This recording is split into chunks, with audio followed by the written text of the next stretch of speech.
Fanjanare iuluna natunali Jesu zay fanazavana ny fanahintsy. Fanjanare iuluna natunali Jesu zay fanazavana ny fanahintsy.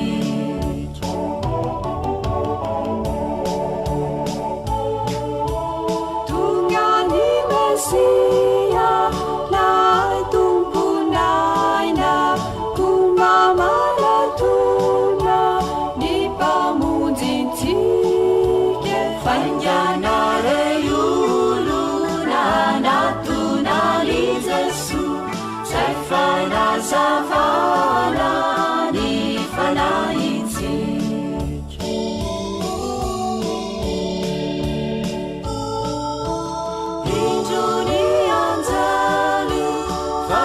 Sivariana kami ubiazi anyanganitare. Fanjanare iuluna natunali Jesu zay fanazavana ny fanahintsy.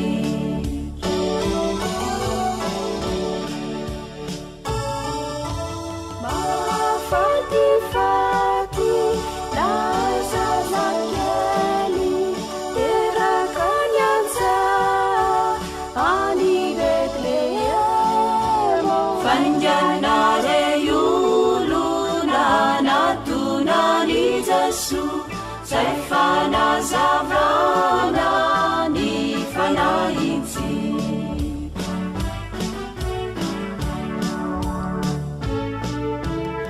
Izinunamuna itani amandahitra kanitra nunumbi nutranu fidine. Fanjanare iuluna natunali Jesu zay fanazavana ny fanahintsy.